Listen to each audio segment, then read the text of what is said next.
The last Sunday dinner happened the way all the others had, with too much food on the table and not enough honesty in the room. Margaret arrived at 2 o'clock, the same time she always arrived, with the same lemon cake she always brought in the same white box from the same bakery on Clement Street. She hugged me at the door the way she always did, both arms, her cheek against mine, and she said "There's my girl" the way she always said it, warm and specific in a way that had always made me feel chosen. I had been her girl for 6 years. I had believed it completely. That Sunday I let her hug me and I felt the warmth of it and I said nothing, because I had found out 3 days earlier what she had known for 3 years, and I had spent those 3 days deciding who I was going to be when I finally sat across from her at my own table. Let me take you back to the beginning, because 6 years is a long time to belong to a family, and you need to understand how much I had built with these people before you can understand what it meant to watch it all come apart on a Sunday afternoon in October. My name is Grace Tillman, and I married Connor Walsh when I was 28 years old, in a garden ceremony in his parents' backyard because we couldn't afford the venue we wanted and Margaret had offered the garden without conditions, with the enthusiasm of a woman who genuinely wanted her son's wedding to be beautiful. It was beautiful. The roses along the back fence were in bloom and the light that afternoon was the kind of gold that makes everything look like a painting, and I stood in that garden in a dress my mother had helped me alter and I felt, completely and without reservation, that I was exactly where I was supposed to be. I have thought about that feeling many times since. I have tried to be fair to it. It was real, it was not wrong, it was the feeling of a woman who was happy and had no reason yet to be anything else. Margaret was part of why I had said yes, which I know sounds unusual but which I think anyone who has experienced a genuinely warm mother-in-law would understand. She was 61 when I met her, energetic in the way of women who have built their lives deliberately rather than by accident, funny in a way that was never at anyone's expense, generous with time and attention in ways that didn't feel performative because they were consistent even when no one was watching. She had been widowed 4 years before Connor and I met, and she had rebuilt her life after that loss in a way I found quietly impressive: new friends, a part-time job she loved at a garden center, a small apartment she had made beautiful with the same eye for detail she had brought to the house where her children grew up. She called me by my name from the first time we met, not Connor's girlfriend or the girl Connor brought home, which is a small thing that isn't actually small when you notice it. Connor and I had what I would describe, for the first 3 years, as a good marriage in the real and unromantic sense, the sense of two people who had chosen each other on purpose and were doing the daily work of honoring that choice. We disagreed about money more than I would have liked and about how to spend weekends and about whose family we spent the holidays with, but these were the ordinary frictions of two people merging two separate lives and we navigated them with enough goodwill that I never doubted, in those first 3 years, that we were fundamentally okay. The Sunday dinners with Margaret became a fixture in our second year, her suggestion, and they became one of the things I looked forward to most in the rhythm of our week, her cooking or mine, the table set properly the way neither of us bothered to do on weeknights, 3 hours of conversation that ranged from the serious to the completely trivial in a way that felt like the right texture of family. In the 4th year of our marriage, Connor began to change in ways that I catalogued separately rather than as a pattern, because that is what you do when you trust someone, you give each change its most generous individual explanation before you allow yourself to see what the changes together might mean. He came home later more often, which I attributed to a demanding new project at work. He was distracted at dinner in a way that felt different from his ordinary distracted, but I told myself it was the project. He was on his phone in a different way, more alert, quicker to turn it face down, and I noticed this and filed it in the drawer of things I was choosing not to examine because examining them felt like a betrayal of the trust one had committed to. I had been told, not by anyone specific but by the general accumulation of messages about what good wives do, that suspicion was its own kind of damage, and I had internalized that message enough to doubt my own perceptions before I doubted his behavior.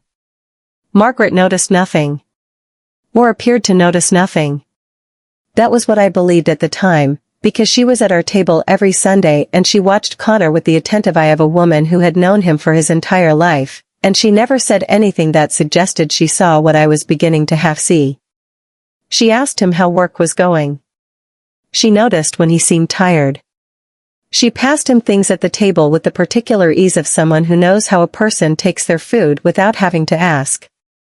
She was the same with both of us, warm and specific and present, and I took her presence as a kind of confirmation that everything was still within the range of normal, because surely Margaret would notice if it wasn't. I found out on a Thursday in October, not from anything dramatic, no discovered message, no walked-in-on moment, but from a phone call. Connor had left his work phone at home by accident, something he had never done before, and it rang while I was in the kitchen making lunch, and the name on the screen was a woman's name I didn't recognize, and something in me that had been very quietly paying attention for 2 years understood before I consciously decided anything. I answered it. She didn't know it wasn't Connor at first.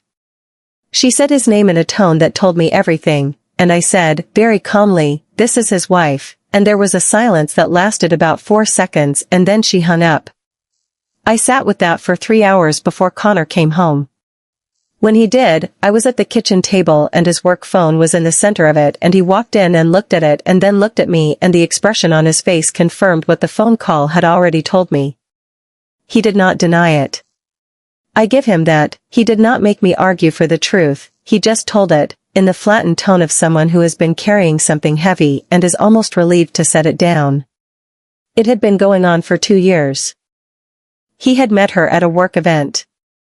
It was not casual, that was the word he used, not casual, as if the depth of it was information I should have and as if the depth of it somehow mattered differently than I was thinking.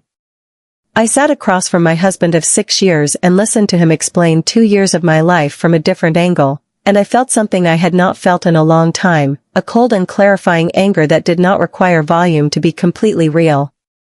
And then I asked the question that I had not known I was going to ask until the words were already in the air. Does Margaret know? The pause was 3 seconds long.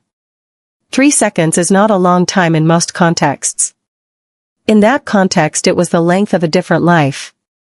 She found out about a year ago, he said. She saw a message on my phone by accident. She asked me to tell you or end it. I told her I was handling it. I want to tell you that what I felt in that moment was simple, but it was not simple. It was layered in a way that I am still unpacking, a grief that had multiple rooms and I was standing in the doorway of all of them at once. There was the grief of the marriage, which I had expected to feel and which felt exactly as large as I had feared. And then there was the grief beneath it, which I had not prepared for, which was the grief of Margaret, of 6 years of Sunday dinners and there's my girl at the door and lemon cake from the bakery on Clement Street, of believing I was chosen by someone who had, for at least a year, been holding a secret about my life that was mine to know first and had said nothing. I did not call Margaret that night.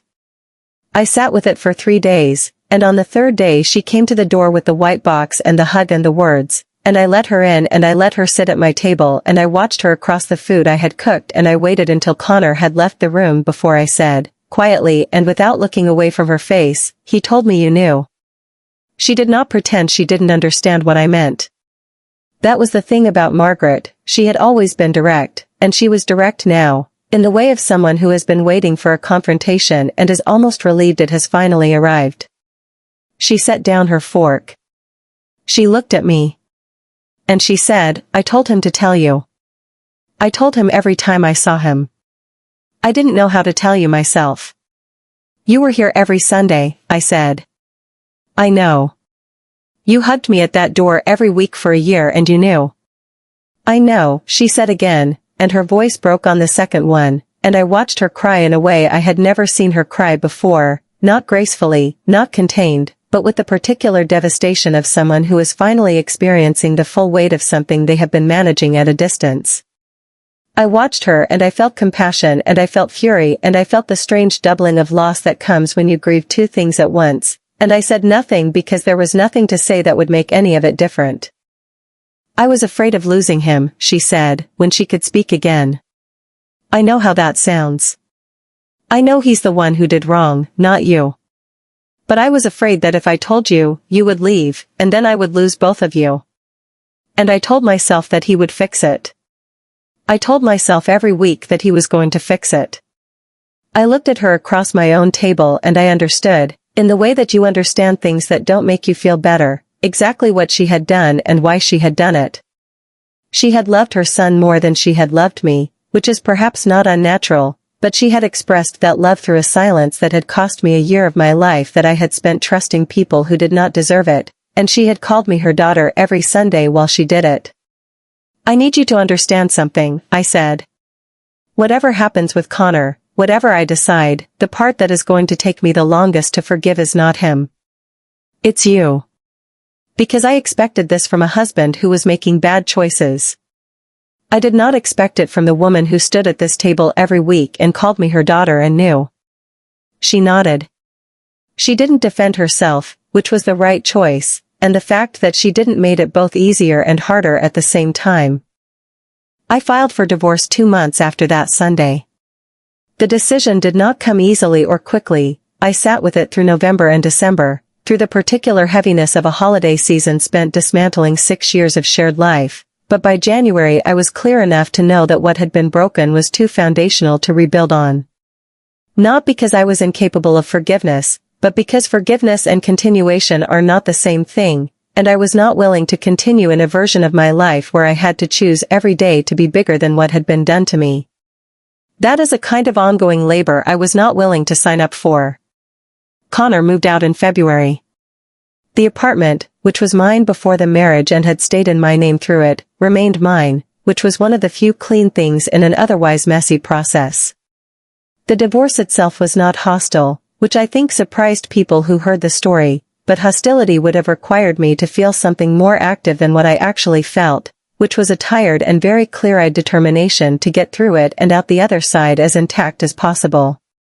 Margaret sent a card in March, handwritten, for careful paragraphs.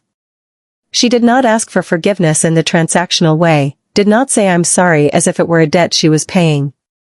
She said, instead, that she had thought about the Sunday dinners every day since October and that she understood now, in a way she had not fully understood when she was in the middle of it, that her silence had not protected anyone, not Connor, not me, and not herself.